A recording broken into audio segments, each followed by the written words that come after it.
میرے ایک انتہائی قریبی میرے دوست ہیں، گورنمنٹ ملازم ہیں. انہوں نے مجھ سے سوال پوچھا تھا کہ یہ جو بینک میں ان کا اکاؤنٹ ہے وہ سیونگ اکاؤنٹ ہے جہاں پر سود بھی لگتا ہے اور سود جمع ہوتے ہوتے کئی پیسے وہ بن گئے تھے، کافی بڑی مقدار میں، کوئی 1 لاکھ کے قریب. انہوں نے مجھ سے پوچھا کہ مفتی صاحب اس سود کے ان پیسوں کے ساتھ اب میں کیا کروں، بینک میں چھوڑ دوں، نکالوں نہ نکالوں یا کیا کروں.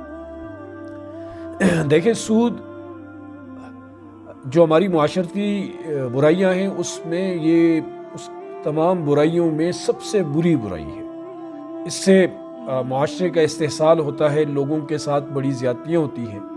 قرآن مجید کو آپ دیکھیں تو اللہ پاک نے فَأَذَنُوا بِحَرْبٍ مِّنَ اللَّهِ وَرَسُولِهِ کے لفظ ارشاد فرمائے ہیں کہ جو لوگ سود کا لین دین کرتے ہیں ان کو گویا کہ اللہ اور اس کے نبی کی طرف سے اعلان جنگ ہے. اور ہمیں دکھنے میں تو سود بڑھتا ہوا نظر آتا ہے، لیکن قرآن مجید کہتا ہے یمحق اللہ الربا ویربی الصدقات، کہ اللہ سود کو کم کرتا ہے اور صدقہ زکوٰۃ کو بڑھاتا ہے.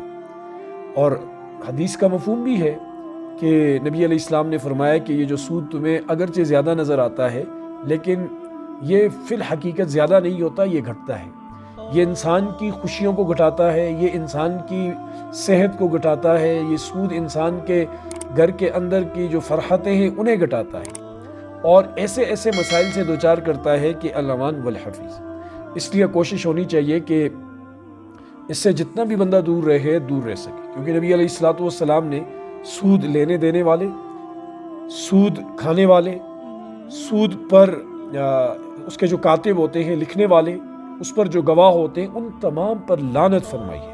ہمارے نبی علیہ السلام کسی پر لعنت نہیں کرتے تھے، لیکن ایسے لوگوں پر لعنت فرمائی ہے. اس لیے اس سے خود کو بچانا چاہیے اور کوشش کریں کہ آپ کا جو اکاؤنٹ ہے وہ ایسا نہ ہو کہ جس میں سود لگتا ہے.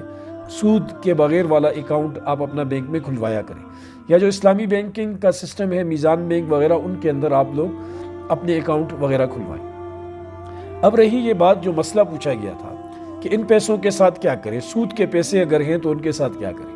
دیکھیں، یہ سود کے پیسوں کی 2 صورتیں ہیں. ایک بینک والی جو سوال میں پوچھا گیا ہے، دوسری بینک کے علاوہ جیسے بازاروں میں بہت سارے لوگ سود کا لین دین کرتے ہیں. اب اگر کسی بندے نے خدا نخواستہ سود کا کام کر دیا ہے اور کسی کو سود پر پیسے دیے ہیں، قرض وغیرہ، تو اسے چاہیے کہ وہ اس سے سود لے ہی نہیں. اگر لیا ہے تو واپس کر دے، اور اگر واپس کرنے کی بھی کوئی صورت نہ ہو تو اس کو ثواب کی نیت کے بغیر کسی مستحق کو دے دے. اور بینک سے تو نکالنا چاہیے، بینک میں جو آپ کے سود کے پیسے وہاں سے نکالیں اور نیت ثواب کی کیے بغیر کسی غریب کو دے دیں. یعنی اس پہ کسی قسم کی ثواب کی نیت وغیرہ نہ رکھیں. یہ گویا کہ آپ ایک بوجھ اپنے سر سے اتار کر پھینک رہے ہیں. تو آپ کو اس عمل پر انشاءاللہ اللہ پاک اجر دیں گے کہ آپ کے دل میں ایسا ماشاءاللہ جذبہ ہے، تعلیمات اسلامی کے مطابق آپ اپنے معاملات کو دیکھتے ہیں، اپنے پیسوں کو دیکھتے ہیں، اپنے مسائل کو دیکھتے ہیں، تو یہ بڑی خوشائند بات ہے. اللہ ہمیں سمجھ کی توفیق نصیب